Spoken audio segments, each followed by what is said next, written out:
Amém. Qual a importância e o prazer de orar? Quando nos aproximamos de Deus, estamos buscando a sua presença. E para chegarmos à sua presença, nós precisamos purificar-nos de todos os pecados, porque Deus é santo e fogo consumidor. Se estivermos em pecado, esse fogo consumidor poderia nos consumir, nos destruir, né? Como antigamente. O sacerdote tinha que pedir a purificação para ele, para depois o perdão para o povo, né? Se ele entrasse inadvertidamente, sem pedir a purificação, ele podia morrer ali na hora, porque Deus é santo, né? Então, quando nós nos aproximamos de Deus, através de seu Filho, que é o sumo sacerdote, que uma vez por todas já expiou nossos pecados na cruz, então somente Cristo, ele nos purifica de todo o pecado. Ele é o Cordeiro de Deus que tira o pecado do mundo para aqueles que nele crêem. Então, essa é a importância e o prazer de orar.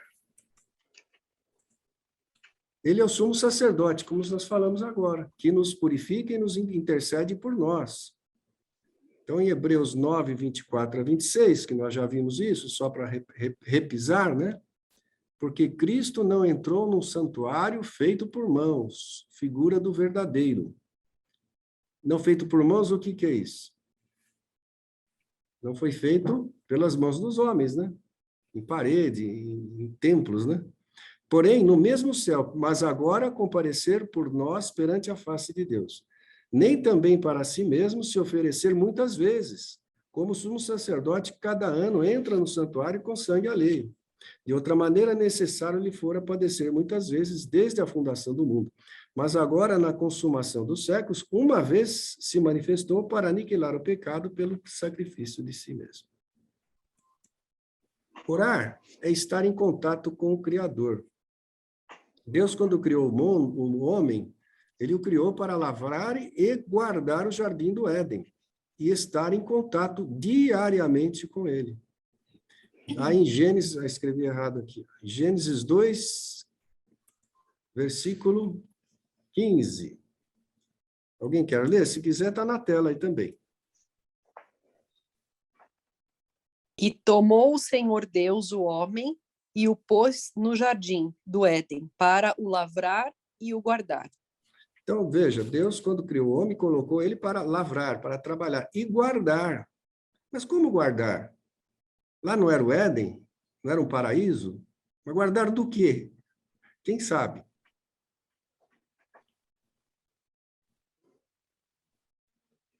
Preservar da serpente, né? Do mal que estava em volta, né?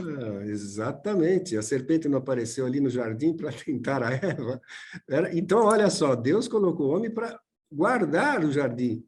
E ele caiu, né? Caiu na armadilha. E era para ele estar atento ali e não cair na armadilha, né? E também, além de guardar e lavrar a terra, e ouviram a voz, aí em Gênesis 3:8, né? E ouviram a voz do Senhor Deus que passeava no jardim pela viração do dia. Então, todos os dias, Deus falava com eles. Eles ouviram a voz do Senhor. Então, vejam como é importante.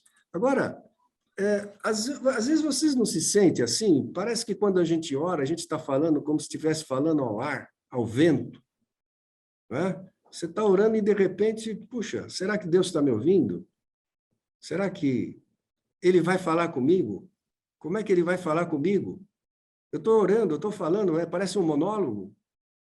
Eu quero manter um diálogo com Deus. Eu não quero manter um monólogo. Eu preciso de um diálogo, eu preciso de uma resposta, né? E às vezes a gente não sente assim, porque quando oramos, o Espírito Santo, aí que está, que habita em nós, ele intercede por nós. A palavra diz que nós somos templos do seu Espírito Santo, que habita e se manifesta em nós. Então, quando a gente inicia o nosso ciclo de orações, estamos invocando a sua presença pelo seu Espírito Santo, Consolador, que virá se manifestar no seu templo, que somos nós. Então, na verdade, nós não estamos falando sozinhos. Se nós temos o Espírito Santo, nós estamos falando com Deus dentro da gente. Isso é maravilhoso. Então, a resposta já está dentro da gente. É só você ouvir, não é? Antigamente, Deus falava por meio dos seus profetas. Lembra da Ana? Quem pode ler aqui de Ana? 1 Samuel, capítulo 1, do versículo 9 ao 19. Aqui tem um exemplo da oração de Ana, como que ela orou. Pode ler o que está na tela ou você quer que eu leia da minha Bíblia? Pode ler o que está na tela. E sucedeu que, perseverando ela em orar perante o Senhor, Eli observou a sua boca. Porquanto Ana no seu coração falava, só se moviam os seus lábios, porém não se ouvia a sua voz. Pelo que Eli a teve por embriagada, e disse-lhe Eli: até quando estarás tu embriagada? Aparta de ti o teu vinho. Porém Ana respondeu: não, Senhor meu, eu sou uma mulher atribulada de espírito, nem vinho nem bebida forte tenho bebido, porém tenho derramado a minha alma perante o Senhor. Não tenhas, pois, a tua serva por filha de Balial, porque da multidão dos meus cuidados e do meu desgosto tenho falado até agora. Então respondeu Eli: vai em paz, e o Deus de Israel te conceda a petição que lhe fizeste. E disse ela: ache a tua serva graça aos teus olhos. Assim a mulher foi o seu caminho e comeu, e o seu semblante já não era triste. E levantaram-se de madrugada e adoraram perante o Senhor, e voltaram, e chegaram à sua casa, em Ramá, e Eucana conheceu a Ana, sua mulher, e o Senhor se lembrou dela. Então, aqui Ana, ela estava triste, né? Porque ela era casada com Eucana, e também Eucana tinha outra mulher que tinha já filhos, e Ana não tinha. Então, ela estava triste porque a outra esposa de Eucana vivia zombando e caçoando dela, porque ela tinha muitos filhos e a outra não tinha. Então, ela estava muito triste no coração, ela queria ter um filho, ela fez um voto a Deus, né? Se nascesse a criança, ela ia entregar e consagrar a Deus, que foi o Samuel.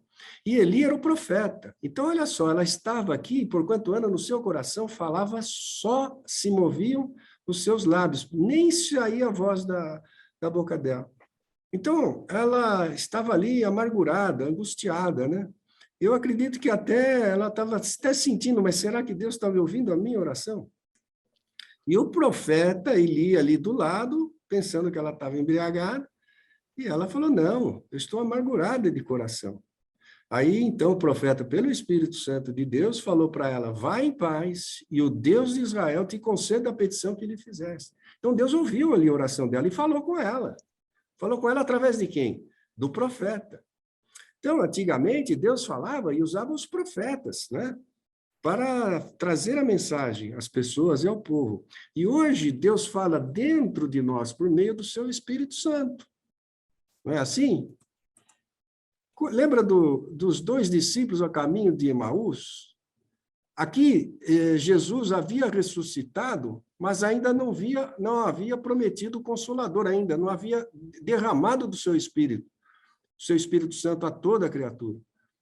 Então, diz lá em Lucas 14, 24, de 15 a 16, diz assim, e aconteceu que indo eles falando entre si e fazendo perguntas um ao outro, os discípulos, o mesmo Jesus se aproximou-se, isso logo depois da ressurreição, e ia com eles, mas os olhos deles estavam como que fechados, para que não o conhecessem.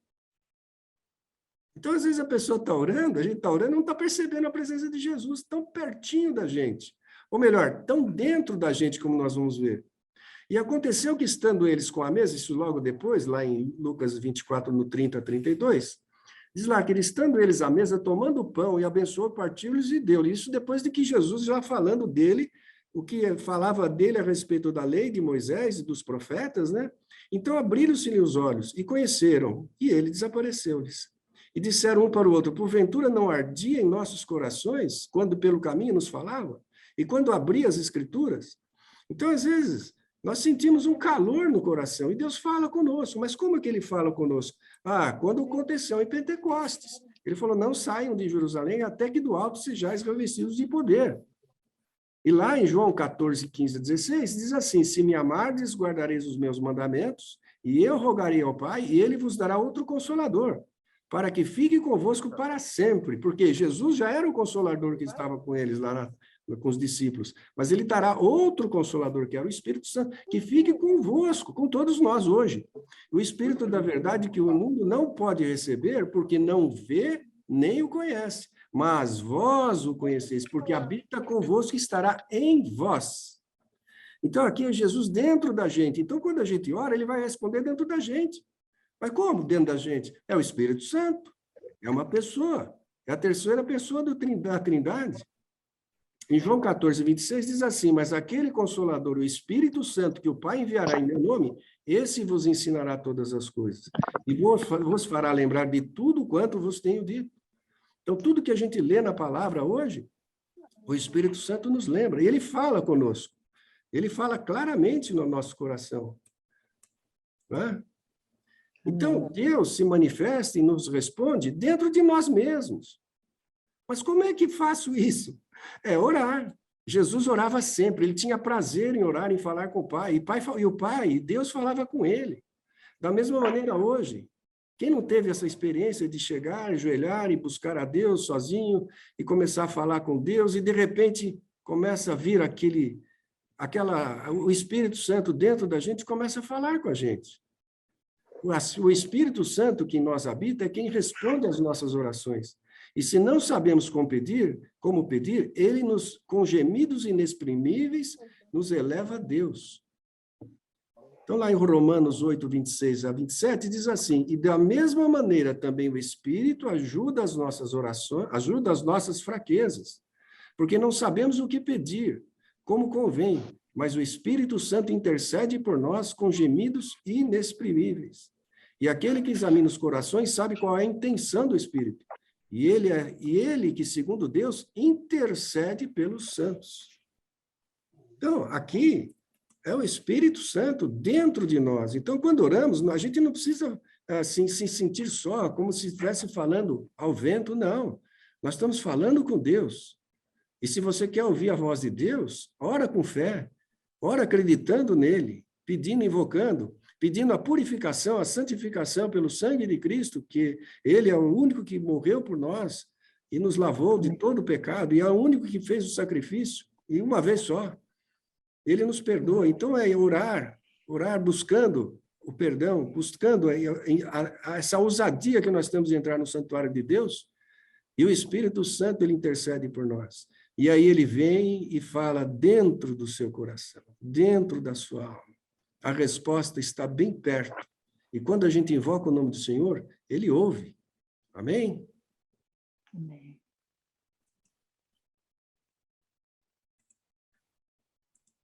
Deixa eu voltar aqui e ver a todos. Amém? Alguma dúvida até aqui? Pastor Everton, deixa eu fazer uma pergunta. Que uma vez eu ouvi isso, tá? Então, me desculpa se isso não for verdade. Que o Espírito Santo, além de ele interceder por nós, né? Algumas vezes a gente vai orar e a gente ora em línguas, né? A gente não consegue, em determinados assuntos, não sei por quê, a gente não consegue orar falando o normal. Quando você vê, você está orando em línguas, né? E aí me disseram uma vez que o Espírito Santo faz isso, né? Nos permite que a gente ore em línguas, para que essa oração ela seja apenas para o Pai, né? Ou seja, nada e nem ninguém mais vai ouvir, vai entender aquilo que você está orando, exatamente para que aquilo se fique preservado, né? Exatamente, é isso aí. O dom de línguas é um dom, né? Assim como tem o dom da profecia, o dom da cura, o dom da revelação. Então, o dom de línguas, ele pode ser a língua dos homens, né? Como aconteceu no Pentecostes, cada um ouvia aqueles indoutos, né? Falando na própria língua de origem, os gregos, os romanos. E também existe a língua dos anjos. Né? Então, o Espírito Santo, ele intercede por nós quando a gente é tomado pelo Espírito Santo, né? Às vezes a pessoa é tomada, quando tem a profecia, ele traz uma profecia para alguém que precisa, ou para a igreja que precisa, como Ágapo, que anunciava ali que havia uma fome na terra, né? Então, isso pode acontecer, Deus às vezes se manifesta dessa forma. E também, como você falou, com gemidos inexprimíveis, né, que a gente não entende, mas é Ele que está falando, Ele que está intercedendo. Né? Que a gente às vezes não sabe orar. E Ele intercedendo para o Pai, Deus sabe, vê a intenção do coração e nos socorre. Mas é isso mesmo. Essa é a maravilha, isso é maravilhoso. E essa maravilha, esse sobrenatural, não é privilégio de alguns. Não, ele foi dado para todos que creem no poder de Deus, para todos que creem em Cristo. Em Marcos 16, ele fala, né? E estes sinais seguirão os que creem. Então, a palavra é simples, é crer em Cristo. E todos nós, está à disposição de todos nós, é para todos nós termos isso, ter o sobrenatural, ter essa certeza. Então, quando a gente orar, nós vamos orar pelo Espírito Santo, e nós vamos ter certeza de que Deus vai ouvir e vai curar. E vai atender a nossa oração. Para quê? Para a glória dele. Não é glória nossa. Não fui eu que orei que a pessoa foi curada, não. Eu orei, foi Deus que cooperou, e a glória é dele. Ele não divide a glória com ninguém. Em Jeremias ele fala, né? Jeremias 9, vou ler aqui, quer ver? Que maravilha. O pastor Luiz Carlos já até pôs na devocional dele, acho que foi ontem. Vou ler para vocês 9, do versículo 23 e 24. Assim diz o Senhor, profeta Jeremias, não se glorie o sábio na sua sabedoria, nem se glorie o forte na sua força. Não se glorie o rico nas suas riquezas. Mas o que se gloriar, glorie-se nisso, em me conhecer e saber que eu sou o Senhor, que faço beneficência, juízo, justiça na terra, porque dessas coisas me agrado, diz o Senhor. Então, às vezes, a pessoa estuda, é inteligente, é sábia, né? E confia naquilo que sabe. Um advogado, um médico, eu sou bom, eu sou ótimo. Quantas vezes na minha vida profissional me julguei bom e caí do cavalo? Qual é essa passagem que você leu? Jeremias? Jeremias 9, versículo 23 e 24. Mas aqui fala, não se glorie na sua sabedoria, não se glorie na sua força e nem o rico na riqueza.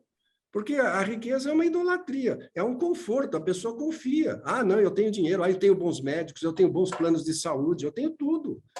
Mas se esquece de que é Deus quem põe a mão, né? Não adianta você ter riqueza, não adianta ter sabedoria, não. Não adianta nada, se Deus não pôr a mão.